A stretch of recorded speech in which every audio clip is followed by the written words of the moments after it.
प्यारे दोस्तों, आपका हमारे YouTube चैनल पर स्वागत है। कृपया वीडियो को पूरा देखें। आधा अधूरा ज्ञान किसी काम का नहीं रहता है। आपको पता है कौन थी माता वैष्णो देवी? किसके इंतजार में कुंवारी बैठी हैं? माता वैष्णो देवी, भगवान श्री राम ने उन्हें क्यों और क्या वचन दिया था? और क्यों माँ वैष्णो देवी भगवान श्री राम से विवाह करना चाहती थी? इन्हीं कुछ प्रश्नों के उत्तर हम इस वीडियो में खोजेंगे। तो चलते हैं अपनी वीडियो की ओर। तो दोस्तों, उत्तरी भारत में सबसे ज्यादा पूजी जाने वाली माता वैष्णो देवी को जगत जननी भी कहा जाता।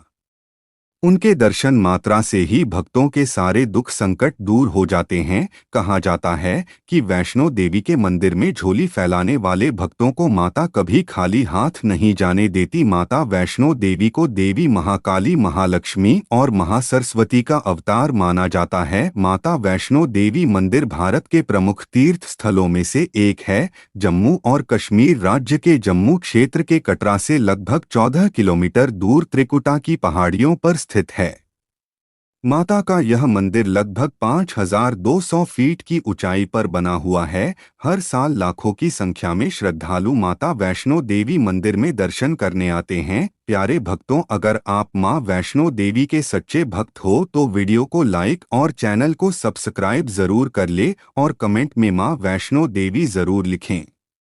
जम्मू के त्रिकूट पर्वत पर एक भव्य गुफा है। इस गुफा में प्राकृतिक रूप से 3 पिंडी बनी हुई। यह पिंडी देवी सरस्वती, लक्ष्मी और काली की है। भक्तों को इन्हीं पिंडियों के दर्शन होते हैं। लेकिन माता वैष्णो की यहाँ कोई पिंडी नहीं है। माता वैष्णो यहाँ अदृश्य रूप में मौजूद हैं। फिर भी यह स्थान वैष्णो देवी तीर्थ कहलाता है। इसका कारण यह है कि माता यहाँ अदृश्य रूप में उस वचन के पूरा होने का इंतजार कर रही हैं जो भगवान श्री राम ने लंका से लौटते समय देवी त्रिकूटा को दिया था।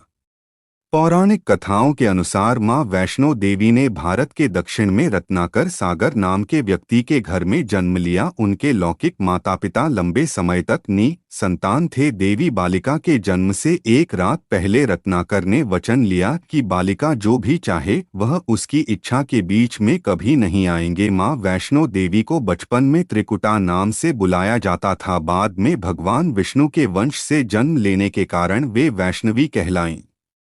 9 वर्ष की उम्र में जब इन्हें पता चला कि भगवान विष्णु ने राम के रूप में अवतार लिया, तब देवी त्रिकुटा ने राम को पति रूप में पाने के लिए तपस्या शुरू कर दी। सीता हरण के बाद भगवान राम जब सीता को ढूंढते हुए रामेश्वरम तट पर पहुंचे, यहाँ राम और त्रिकुटा की पहली मुलाकात हुई। देवी त्रिकुटा ने राम को पति रूप में प्राप्त करने की इच्छा प्रकट की। तब भगवान राम ने देवी त्रिकुटा से कहा कि मैंने इस अवतार में एक पत्नी व्रत रहने का वचन लिया है।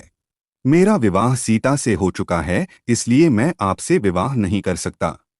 देवी त्रिकुटा ने जब बहुत अनुनय विनय किया, तब श्री राम ने कहा कि लंका से लौटते समय मैं आपके पास आऊंगा। अगर आप मुझे पहचान लेंगी तो मैं आपसे विवाह कर लूंगा। श्री राम ने अपने वचन का पालन किया और लंका से लौटते समय देवी त्रिकुटा के पास आए। लेकिन भगवान राम की माया के कारण देवी त्रिकुटा उन्हें पहचान नहीं सकी। त्रिकुटा के दुख को दूर करने के लिए श्री राम ने कहा कि देवी, आप त्रिकूट पर्वत पर एक दिव्य गुफा है। उस गुफा में तीनों महाशक्तियां महासरस्वती, महालक्ष्मी और महाकाली पिंडी रूप में विराजमान हैं।